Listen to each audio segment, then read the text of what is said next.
Okay, so I never, like, plan my stinking videos are gonna be. I just kind of turn on the camera and see what happens. But this time, I actually want to be proactive and make a decision. And this is about reading The Hunger Games. So that I actually do it because I've been meaning to do it and I'm gonna be running out of time. If I talk about it, maybe I can make myself do it a little more. Also, very likely that's not exactly how it works, because I feel like once you speak it, then it jinxes it. But then there's also the law of attraction. There's manifestation. So I have been meaning to reread the original Hunger Games books for a while.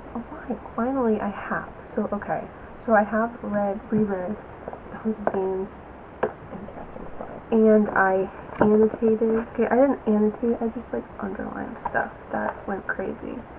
And of course, this book was so good, because of course it was. Then I reread Catching Fire more recently, and it was, of course, so good, because of course it was. I was also shocked rereading it, because I read these books when I was 11 or 12 or something like that. And at that time, I had no concept of structure or actually what makes books tick. But since then, I've tried my hand at writing my own stories and things like that, so I have a lot more context for what makes up a story. And it's so fascinating rereading these books with that in mind, because initially reading them from that age at the time, I got so much enjoyment out of it, and so I was so amazed by the material I was reading. But it was also in a different context. It was more solely enjoyment, investment in the relationships and things like that. Relationships in the world and the struggles, of course, but I lacked, obviously, the context to understand them as fully as I would now. So not only do I understand the thematic elements way more, I also understand just the things on a storytelling level, the tenets that kind of hold up these novels. And it's so interesting, because I think it's so fascinating that these books are sometimes put down as being just YA, just young adult, and I know generally we all kind of agree that they're modern classics, and there's not a whole lot of debate about them not being as good as we think they are, but there is a little bit of that, and I find it interesting that they're marketed as teen books when, I don't know how to put this. I don't even know if the target demographic necessarily needs to be teens, and I'm not saying this that young adult is a lower tier of literature. I don't believe that, but I think it's interesting. It's how you can read classics, Lord of the Flies. It's all children, but it's not a children's story. I kind of see The Hunger Games in the same way in some regard, but there's no fault in it being targeted towards teenagers, because teenagers,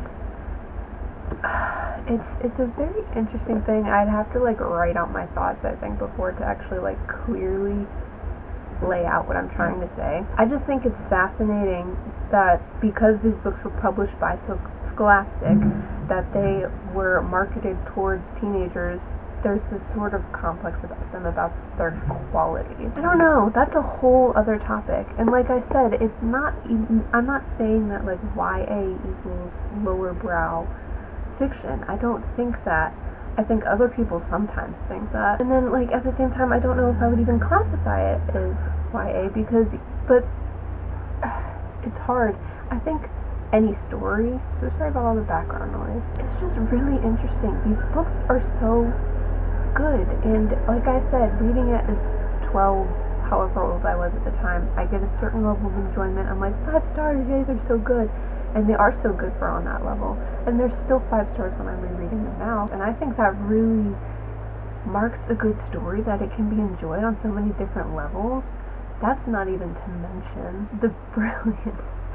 They're so good, because then you do have people like me when I was 12 reading the books and being oh, Katniss and Peeta, that's oh, I love it. For one, I think it's understandable being young. That's what you pick out of the story the most, the relationships, more than the thematic elements. And even, I definitely appreciated the world building, but society and war, revolution, all these things, you can understand to some degree at a younger age, but you obviously can gain more context as you get older. I think it's interesting if, as someone older with more context, would still read the books and emphasizing most the relationship, because in a way, depending on how the reader interacts with it and discusses the particular topic, there's like two different things that could be going on, I think. There's the one, just really treasuring the relationship and understanding the characters in this world and everything like that. And then there's also the trivialization of the story,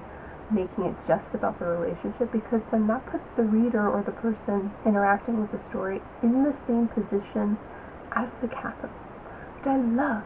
I think that's so good.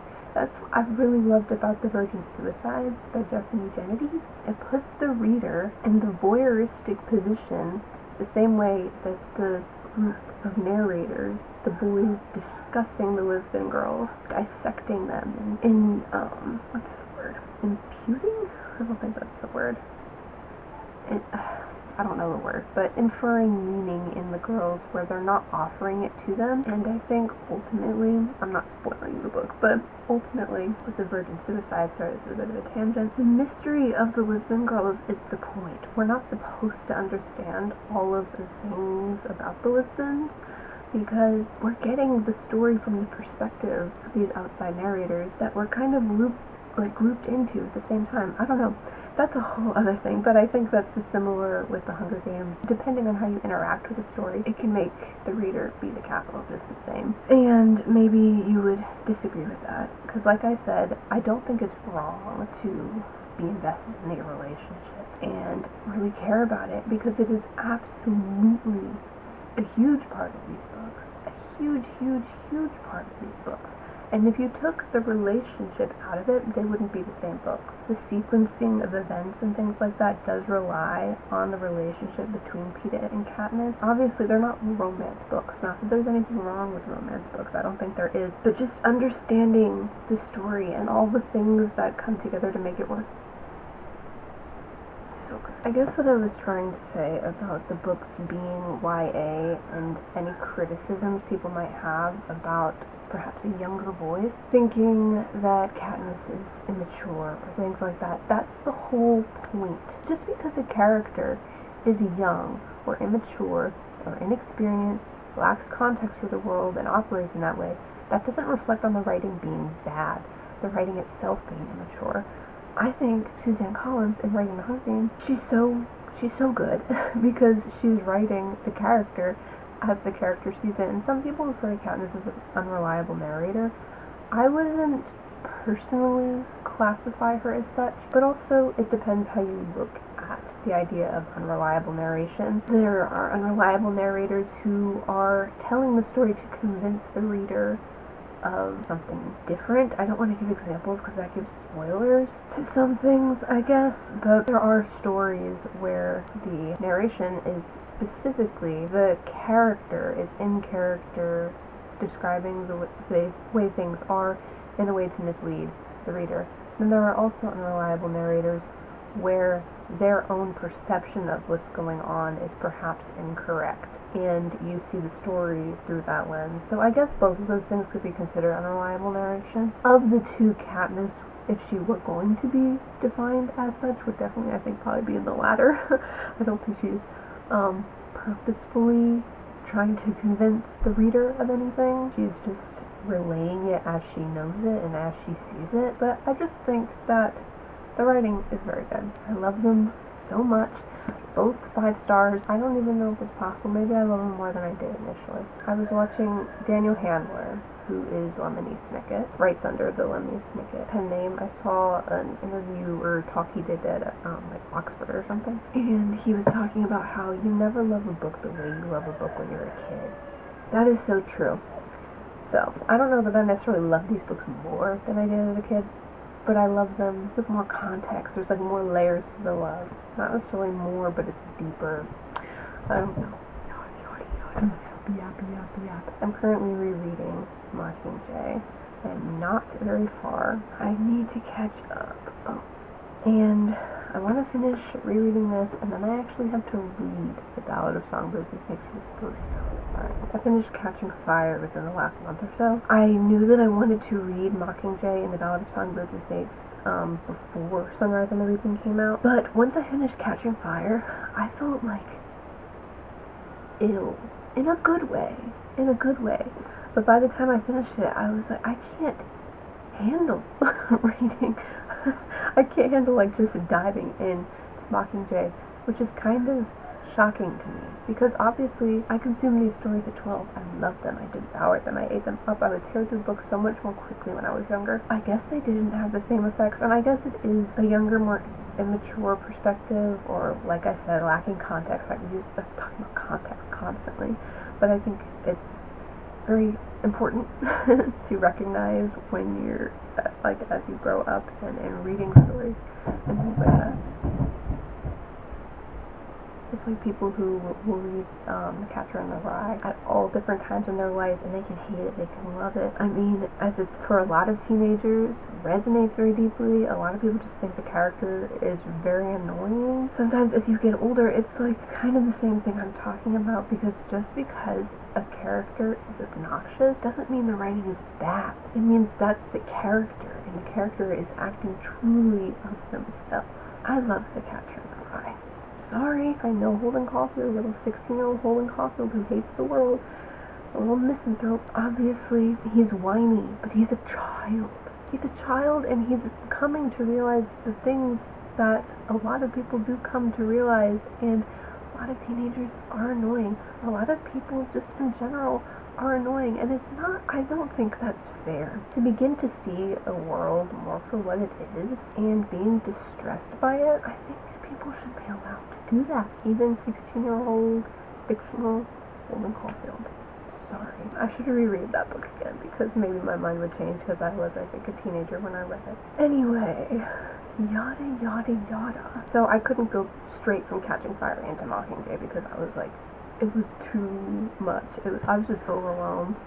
And these books, well, they had a resurgence with the Ballad of Songbirds and Snakes book coming out, probably even more so with the movie coming out, which I have seen like 4 times, but I haven't read the book. Literature reflects real life. When we're reading stories, we can contextualize it in the world that we're operating in, as well as the world it was crafted in. And history repeats itself, so things that the author had in mind while writing these stories, we see similar things happening again. I don't want to get into all the details of stuff, because that's not what this video is about. So I want to definitely finish rereading this book this week. I really want to read The Ballad of Songbirds and Snakes. I started reading it a while ago, but I'm only so not far in it, and it's a way thicker book than the other ones. I feel like I see people joking about that Coriolanus is like, yeah. I have the Sunrise on the Reason pre-ordered. It's coming. The book is coming out in 6 days. I think I got it off a different website, so I'll probably get it a couple days later. But I really want to read these because I want to avoid spoilers at all costs. Yeah. Anyway, that's all of my preparatory yapping before we actually get into the reading vlog of it all. One last thing I wanted to mention. In the middle of while I was reading Catching Fire, I kind of wrote down some of my notes, and I thought I'd share them with you. This book really is that good. It'd almost be startling if we didn't all already know this series is made up of modern classics. The fallout/aftermath from the first book trickles through so well, adding so much merit to an already superb story. The 2 books are bridged flawlessly together, and you can really feel the authenticity of how things unfold, not at all a sequel trying fruitlessly to recapture the magic of the first installment. Character arcs, political and social unrest, the futility of a society designed to keep the 2-class structure intact, all of these things are laid out masterfully. That's not even to mention the discussion into propaganda, censorship, generally tyrannical control of media, and the subsequent control of the people, the importance of symbolism to a society, a group's need for a face/head to follow, revisions of rule and law to keep the wealthy rich and the impoverished poor, police brutality and the ramifications of despotism, etc. It's so fascinating and befuddling to me that since these books were published by Scholastic, they're at times trivialized as kids' books, when the reality of the young protagonist is a device that infinitely amplifies the story because she's so young. Not to mention the simplification of these stories to a love triangle proves that we're nothing more than the capital. It begs the question of the reader's own morality in interacting with these stories in the first place. But, of course, they're just too enthralling to not eat it up, savoring every morsel. It's similar to the virgin suicides in that, by consuming these stories, we ourselves are the voyeurs the stories critique. So that's all kind of what I said earlier. But this was my initial like laying out of my own thoughts so that I could come to the conclusions of what I was trying to explain earlier. Alright, I better stop yapping, and I have other things I need to do. Hopefully I'll get to finish this before the end of this video. And I would love to get some progress in this before the end of this video. I have a hold on the audiobook from Libby, so I might do some tandem reading, like listening while reading, but I have to finish rereading Mockingjay first. I'm gonna go edit these long clips and see if I have to make a two-parter video. Hi. Not just when I'm going to read some Mockingjay. Sorry, I'm whispering. I need to talk louder. I have a microphone in my Amazon shopping cart, and I have Prime, so I should have ordered it this morning so I could get it tomorrow, but now it's probably going to be another day because I'm probably going to wait till tonight to order it. Anyway, you don't actually have to listen to me. I'm just going to sit here and read it. And you can try to listen to the birds. That's what I'm trying to do too.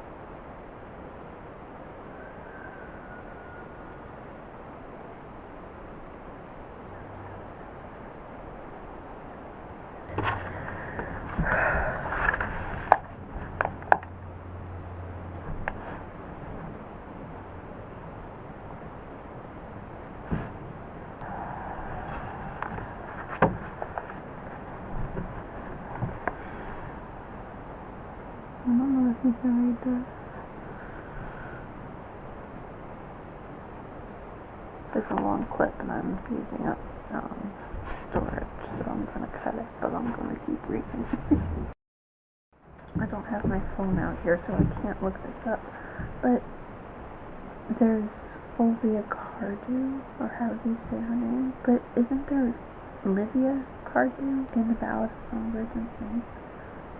And that's the one that it's like implied Coriolanus might have married. I don't know. If I'm not right, I'm gonna cut this out. Anyway, I'm 104 pages in. What was I before? Like 90 something? I have to acquit myself reading this because, anyway.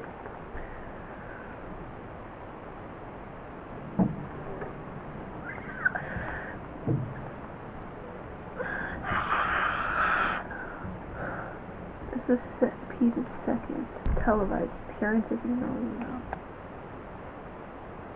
I'll be honest with you. Oh, I mentioned earlier how I couldn't go straight from Catching Fire into Mockingjay because Mockingjay was just too much. For one, there's obviously all of the military stuff, but then also everything with Peeta. If you're watching this, I'm going to assume that you've read the books already and you know what happens or seen the movies or whatever. I'm gonna give spoilers. Okay, well,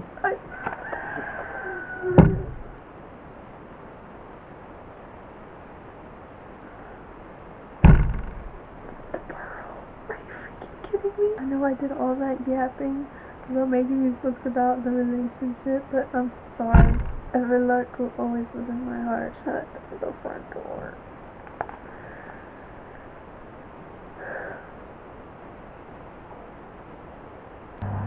Oh, crap. I just smeared my pen all over my page. How can Peeta know anything except what the Capitol tells him? How can Katniss know anything except what 13 is telling her? How can anyone know anything beyond what they're being shown?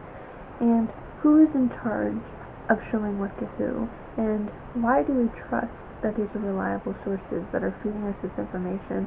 Why do we trust and believe that we're all getting the same information that molds our perspective on things? So when everyone is so divided because of all our different perspectives about things, how did I word it? The tyrannical control of the media and subsequent control of the people, or whatever.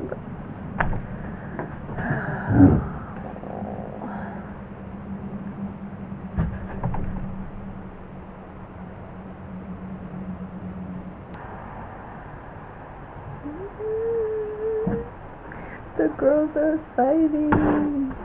The girls being Gale and Katniss. I wanna fight Gale.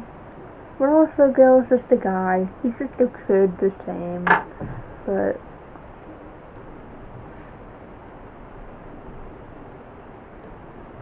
poor Katniss. All this anger. But I get it.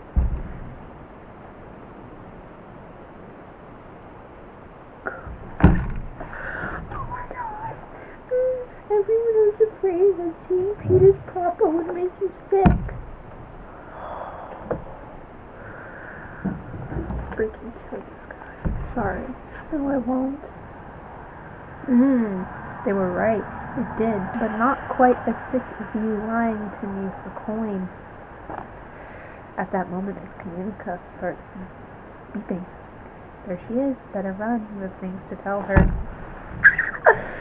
For a moment, real hurt registers on his face, and cold anger replaces it. He turns on his heel and goes. They're both very angry people, Katniss and Gale. But I think their anger probably comes from different places.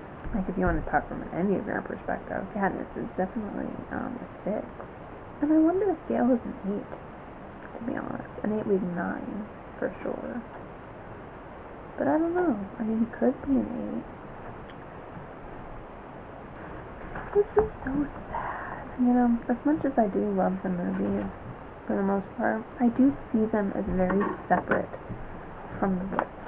So that's kind of why I'm so interested in actually reading the Ballad of Songbirds and Snakes, so I can see how I feel about that, because I know the book and movie differ in some regards. I've heard people talk about Lucy Gray's characterization and things like that, how it might differ. I love Lucy Gray in the movie, but the thing is, with the Hunger Games movies, they really just don't capture how young the tributes are, except for, like, Rue. But otherwise, it softens the horror of it. Because their age, the fact that they're children, is such a huge part of these books.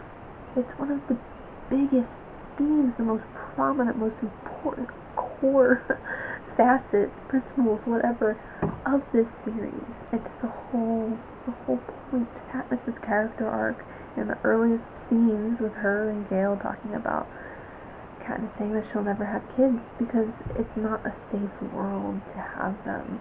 And then obviously, as it goes on, have it conclude. But after so much loss, I think the movies really did the stories a disservice by not casting younger actors. And I understand there are probably logistical factors, and I've heard that Suzanne Collins wanted an older actress to show the maturity of Katniss. It really matters that they're kids, that children's lives are being threatened.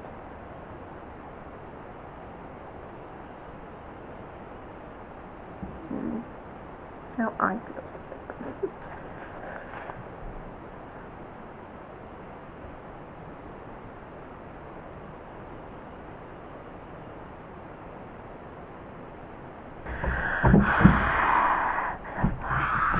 Can't even handle this. How am I supposed to handle Sunrise on the reading? Be so freaking for real right now. Because Katniss is going to District 12 again, where there is no District 12. It's not until we land in the meadow that I realize Haymitch isn't among our company. When I ask Plutarch about his absence, he just shakes his head and says he couldn't face it. Haymitch? Not able to face something? Wanted his day off, more likely, I say. I think his actual words were, I couldn't face it without a bottle, says Plutarch. It's cold, I should probably go inside.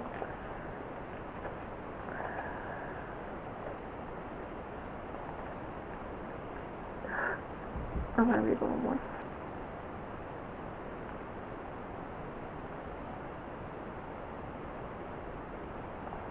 I straddle behind the film crew and the bodyguards, feeling their presence to be a violation of my beloved woods. This is a private place, a sanctuary already corrupted by the capital's evil. Like,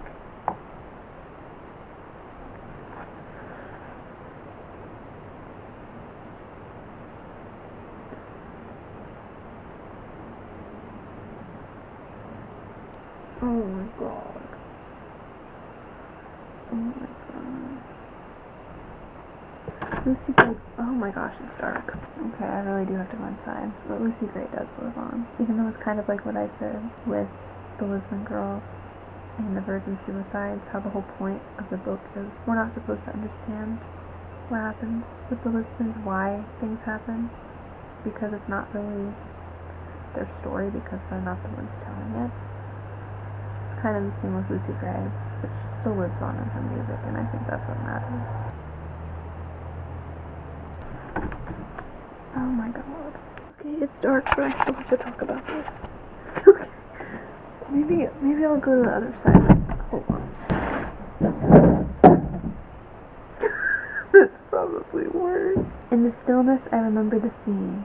I was home from a day in the woods with my father, sitting on the floor with Prim, who was just a toddler, singing the hanging tree, making us necklaces out of scraps of old rope like it said in the song, not knowing the real meaning of the words. The tune was simple and easy to harmonize to, though, and back then I could memorize almost anything set to music after a round or two. Suddenly my mother snatched the rope necklaces away and was yelling at my father. I started to cry because my mother never yelled, and then Prim was wailing, and I ran outside to hide.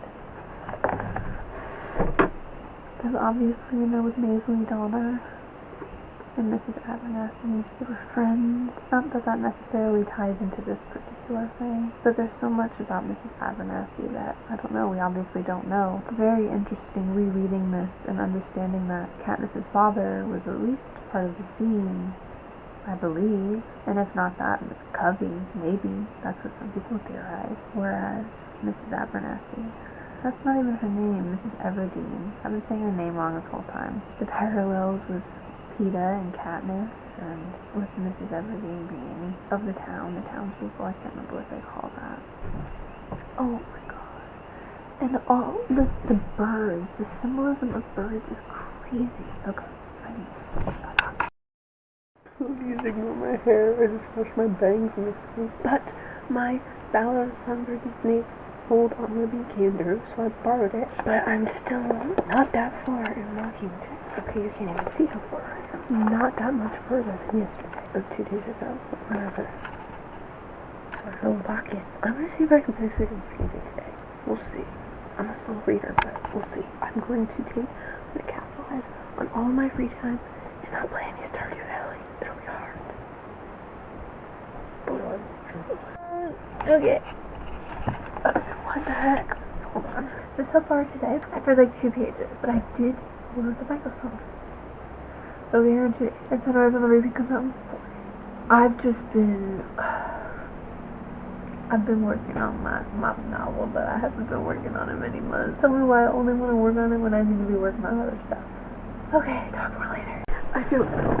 In reference to Hamish, this is a man who spent his adult life at the bottom of a bottle, trying to anesthetize, whatever, himself against the capital's crimes. The 16-year-old boy who won the second quarter crawl must have had people he loved, family, friends, a sweetheart, maybe, that he fought to get back to. Where are they now? How is it that until Peeta and I were thrust upon them, there was no one at all in this book? What did snow do to them?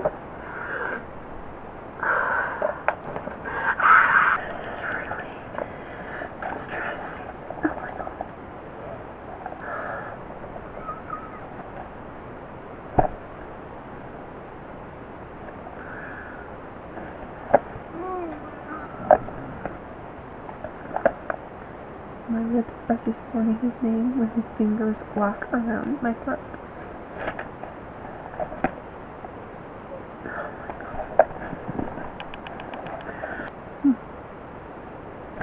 Mockingjay will not lose the voice.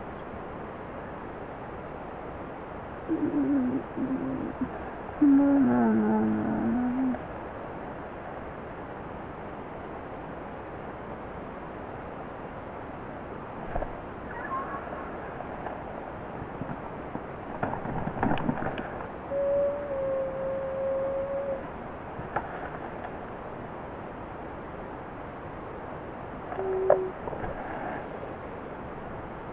This is too freaking messed up.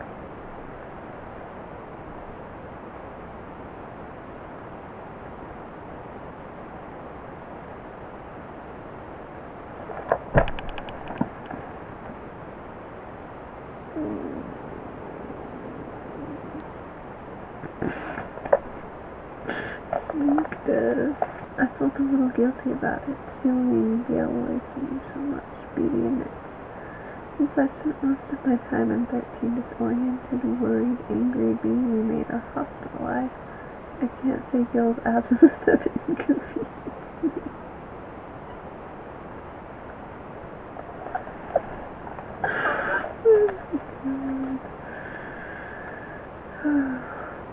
Poor Gale. To be honest. Okay, never mind, not poor Gale. We're discussing the bombs. And, yeah, my god. That seems to be crossing some kind of line, I say. So anything goes. They both stare at me, beating with doubt, Gale with hostility.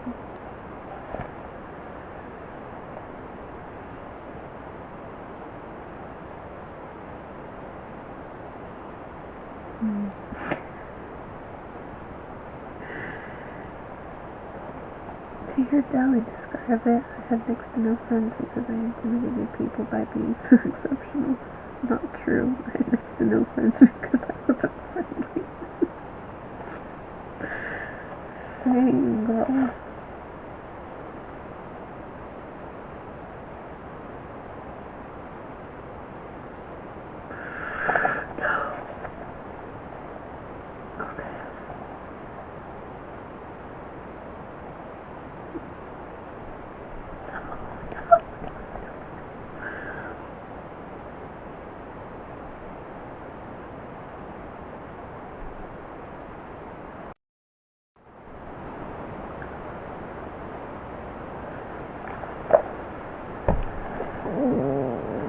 I need to go to bed. I'm halfway down.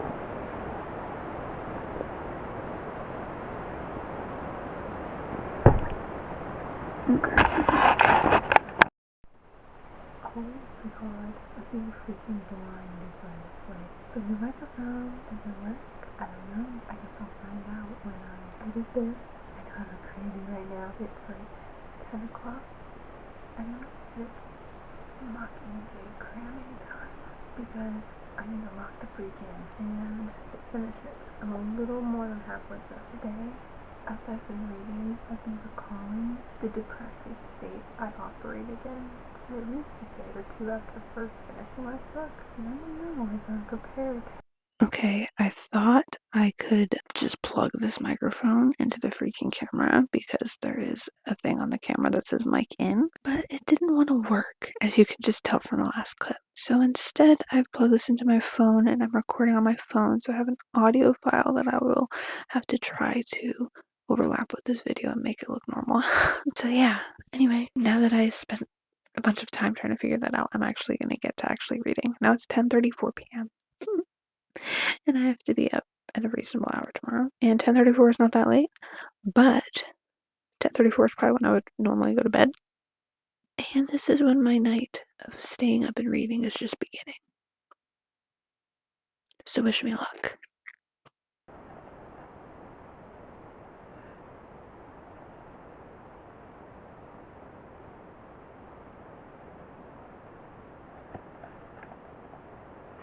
Oh my god. Oh my god. Oh my god. Sorry, I got so freaking startled. Peta, Frosted, Amy, and Phoenix wedding cake. And now Hamish is talking to Katniss. But I've talked to him, Hamish says. Face to face, I ask, and he didn't go nuts. No, pretty angry with me, but for all the right reasons. Not telling him about the rebel plot and whatnot. Hamish pauses a moment as if deciding something. He says he'd like to see you.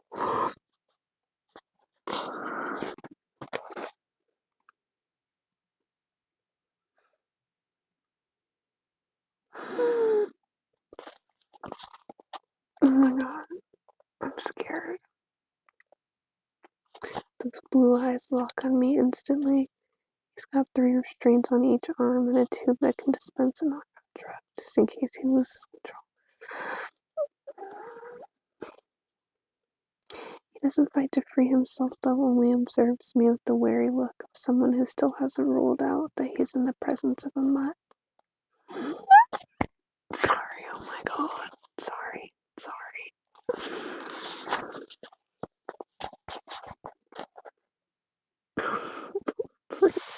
You're not very big, are you? Or particularly pretty. What the flip?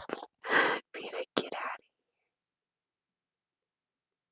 of here. I'm sorry.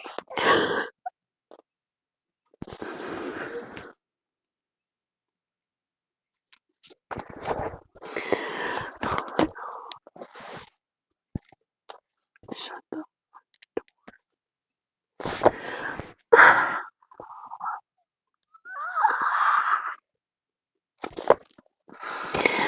I can't. I can't.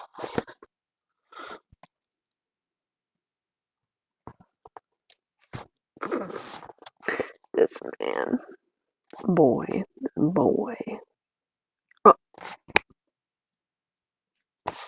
sorry. I realize he's standing there directly across the table behind the empty seat next to Joanna, watching me. I choke momentarily as the gravy bread sticks in my throat. Peanut, says Tally. It's so nice to see you out and about. I'm scared.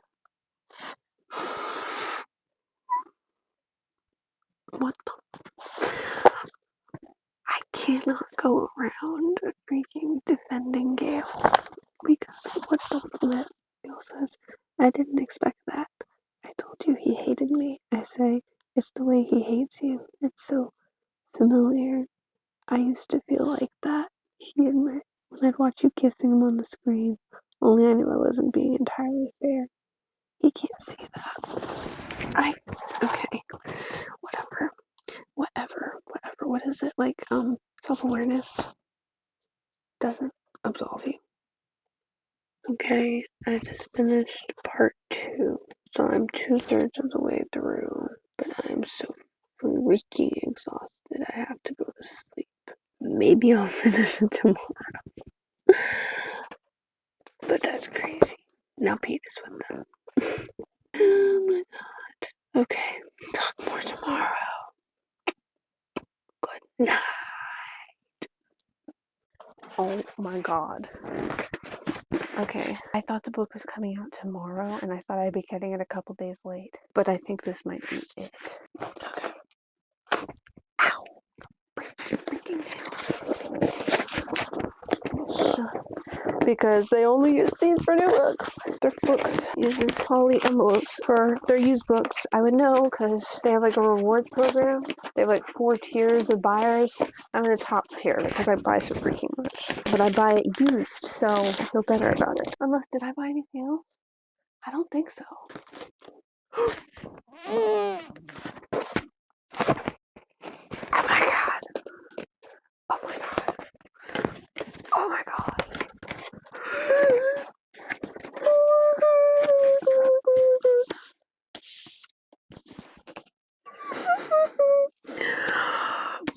Oh, when you've been set up to lose everything you love, what is there left to fight for?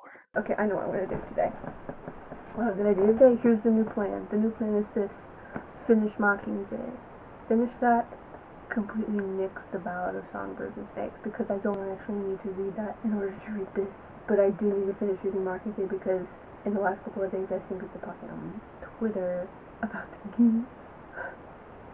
Anyway, so I need to finish reading this so that I can be completely brought back up to speed because I forgot about that. I don't even remember the geese thing. I'm gonna finish reading this today, and then I'm gonna.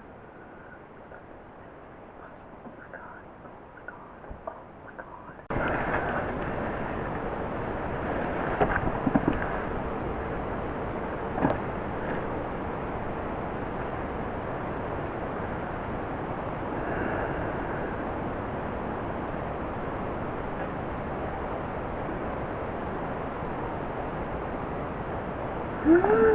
No.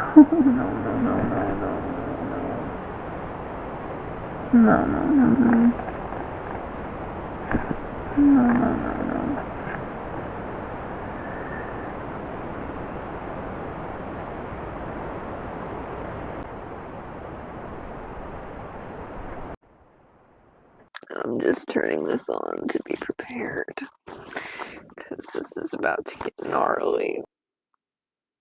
Shut still trying to protect real or not real.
I hate this. Oh my god. I probably was not recording. This chapter was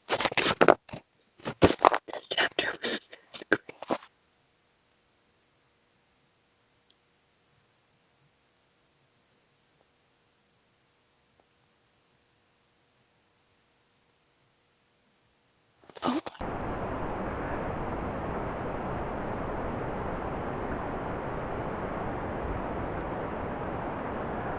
my god, that's freaking crazy.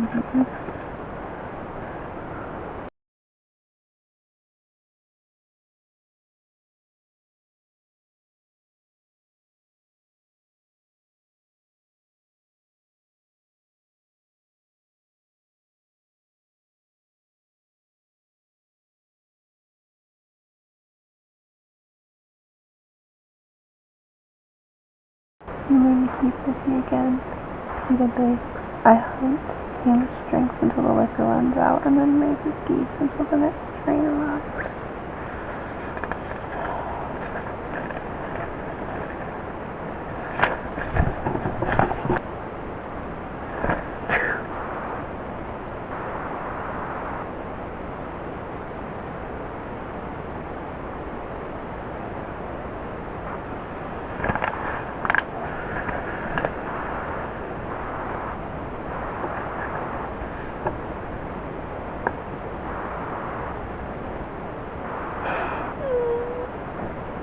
Oh my god, this is about to end.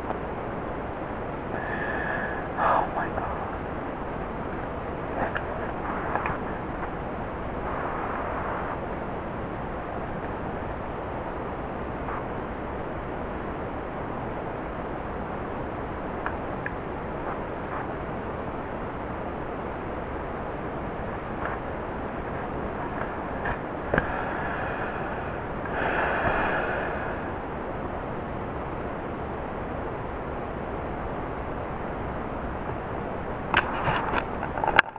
Several days later, and I figure it's about time I conclude this video. So I finished Mockingjay in the last clip you saw, and I was so, well, for one, I was very tired. I just couldn't explain anything I was thinking, but also, in addition to that, I couldn't explain anything I was thinking because too much, but also in rereading it, I'm reminded the way I felt when I was young and probably determining why I felt the way I did after finishing reading it, because obviously you have devastating things that happen, deaths and all of this loss, this destruction, all these horrible things that happen. But ultimately, Obviously, it's a good ending with the epilogue and everyone relearning, recovering, recuperating from all of this devastation and having happier lives thereafter, even with all of their loss and everything like that. However, despite it having a technically happy ending, I don't know. Well, I don't know. I don't even know if you could say it has a happy ending or even a sad ending. It's just the way it concludes. Because I feel probably in real life you don't get necessarily happy endings or sad endings. I mean, I guess you technically could, like, at the end of your life, but these books don't end at the end of Katniss or Peeta or Haymitch's lives. So we don't really know what happens thereafter. Anyway, blah blah blah blah blah. I'm realizing the hollowness, the empty feeling I remember feeling after finishing these books when I was 12, I think has a lot to do with the way this particular book is written. In a lot of different books, there's all sorts of different narrative choices. You have like the psychic distance, I think is the term, with how much in the character's head you are. So I would say there's like no psychic distance. Like, we're very, very, very much in Katniss's head. I noticed it most with this book, but things kind of just happen and unfold, and it's not like really slow burn or anything like that. We don't sit in these moments and dissect feelings. We kind of just, things happen and they continue to happen, and there's not always an immediate retaliation or reaction to certain things that go on, and I think that's because that's the way Katniss is processing these things or not processing. So as the reader in Katniss's head with all of these things that transpire, since Katniss isn't processing them, the reader doesn't get the chance to process them either. I remember when I first read this book, I remember when Finnick died, I took my book, I hurled it across the room, I was so furious. And then when I was rereading it, it's so minimally described. I was surprised because I remember how moved I was when I was younger. But when I was rereading it, it's just a couple of lines or maybe a couple of paragraphs. It doesn't really dive into the moment, the horror of everything that's going on. And then there's not even much of like, there's no grieving. Katniss has no time shown on page where she's grieving any of these losses. She just continues on. I think that kind of contributes to that like empty feeling the reader specifically, I know from my perspective, that I have had after finishing this book, especially when I was younger, but even still now. I don't know, it's interesting the way that since Katniss doesn't get to process these things, it makes it hard for the reader to process these things, and it's not a bad thing, because that's just the fact of these stories, the fact of Katniss, the character that she is. So I just thought that was really interesting, and by the time the next day rolled around, I was like, I am not ready to dive in to Sunrise on the Reaping. The same way after I finished Catching Fire, I was not ready to dive into Mockingjay. It's a good book. It's a great book. I think the first two are phenomenal. I do think Mockingjay is also very good. I would put it like slightly below the other ones, but that's not necessarily a fault of anything Suzanne Collins did in writing this book. This is where the story is and what it takes, and I don't know. See, this is what I'm finding I need to do for myself more is, at one point I made a conscious decision where I want to critique books more. And now I'm trying to unteach myself to do that, because it keeps me from interacting with art in the way that I think you should interact with art. It is supposed to make you feel, and it is supposed to make you think. I don't think it is my job as the reader to tell a writer how to better tell their story, because the writer is telling their story the way the story is meant to be told. That's not to say that the writing process shouldn't allow for or even require other input, because I know in the process of publishing stories you have all sorts of like editors and all kinds of people who contribute to making a story what it is, and I do think that's important. But once they have decided that this is where it's at, the author has established this is where I want the book to be, this is what the story is, and I'm going to let it live its life now. I've done what I needed to do to prepare it like a child, raising up a child. It's not really fair, I think, for readers to come and like be like, well, you should have done this, or you should have done that. This is what it is. Hopefully you get the general idea of what I'm trying to say. So I'm thinking of things less in terms of like star ratings and things like that, and just appreciating stories for what they are, or not appreciating them, depending if they're not ones that are as much to my taste. So I am very, very, very glad to have reread this. I've wanted to reread these books for a long time. This means now that I can finally read Sunrise on the Reaping and stop having to dodge spoilers. If you watched this whole thing, which I doubt anyone did, but if you did, thank you so much for watching. I am going to cut this off because I'm so sick of editing this video, so the shorter I make this clip, the less editing I have to do, and the more I can call it done. The way Suzanne Collins called these done, but she did a much better job. Alright. Thank you for watching. Bye-bye.